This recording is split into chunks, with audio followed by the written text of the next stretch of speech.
What is up, everybody? J Nell here with my UFC Fight Nights, I believe it's 92 recap video. Happened in my hometown of Salt Lake City. First event in Salt Lake City, went pretty well, so let's talk about it. I got 3 out of 4 picks, and if you're wondering where the fourth pick came from, you got to follow me on Twitter and Instagram, where I did a 15-second prediction I picked Zach Cummings to beat Santiago Ponzinibbio, and I did not get that pick. In fact, it was the only one I did not get.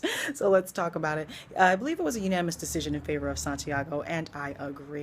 I thought that Zach was more well-rounded, but he didn't do a good job of using all of his tools to disguise his takedowns, because I knew he would want to fight this in close quarters. Santiago was able to keep this fight standing all 3 rounds. He was better in space. He had better movement. He was constantly pushing the pace forward. He had Zach backpedaling the whole time. He drew blood. He had better of the shot game, so he totally won. Who would you like to see Santiago Ponzinibbio fight next? Next up, I got the rest of the picks.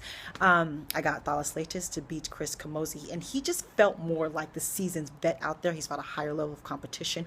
He had more diversity in his schools. He was in his tools. He was able to get with him with the striking game and disguise his takedowns. When he took him down, it was just all Thales with the ground and pound. Eventually, he submitted him in the 3rd round with a rear naked choke. So who would you like to see Thales Leites fight next? Next up, I got my pick of Dennis Bermudez to beat Jason. My bad, honey. I called you Sonny in my prediction video as if I don't know who you are. I guess I never really looked at your name spelled before.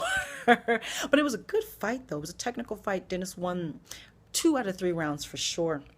Uh, Dennis is so athletic and so freaking strong. He was able to do enough with the striking game to get Hani worried about the striking game, because you know Hani has the heavier hands. He's the more power puncher, and he did land some shots and did stun Dennis Bermudez, but his instincts were right. Immediately went for the takedown and had some nice takedowns, and when he got him down, really made use of it with some really good ground and pound. In the 2nd round, opened him up with a gash over his forehead that was bleeding profusely all over his shorts. Had the shorts pink, had all over the mat. The crowd was really into this match. It was a decision, but there was moments of tension up against the cage where Hani was blocking the takedowns, and then Dennis would lift him up again and he would block it again, and the crowd would go wild. So there was moments in this match where just the tension was there. So it was a really good fight for Dennis Bermudez to win. He then called out Frankie Edgar, wanted to fight him in New York because they're both from New York, and I actually kind of like that fight.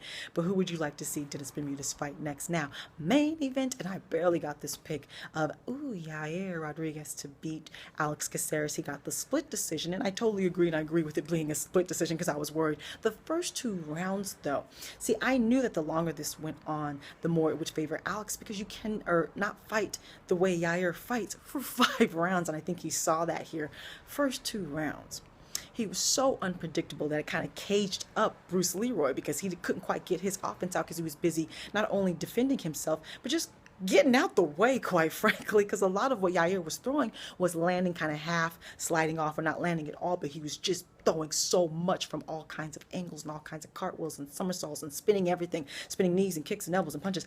He was all over the place with that technique. Everything was so smooth as well. It looks effortlessly, but I knew he would begin to slow down eventually, and he did in the 3rd round. And the 3rd round is when I believe that Bruce Leroy began to come. He won the 3rd and 4th, in my opinion. The game settled down. It was more of a punching pocket game, and he won the punching pocket. He was able to move forward instead of backpedaling like he was. He was able to kind of control that pace there, especially at the end of the 3rd round. We were able to land some good shots against Yair. Had Yair backing up and moving out the way, up against the cage, sliding out the way laterally.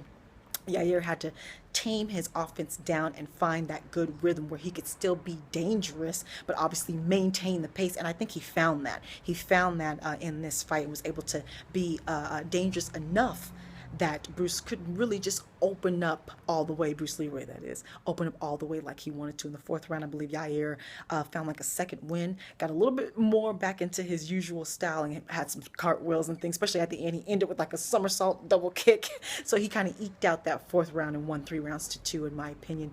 This was a good fight for Yair, especially to go 5 rounds, and to see how he's going to have to maintain his style of offense and the tweaks he'll have to need there, and the accuracy that I think he'll have to tweak and get there. I also think it was a good fight for Bruce Leroy. It was a good fight there. I think both stocks rose there. So who would you like to see both men fight next? Let me know how you did on your picks, any injury updates. You got to follow me on Facebook, Twitter, and Instagram, where I will have 15-second recap videos. I'm on Snapchat as well. Subscribe, like, talk to me, take care, and goodbye.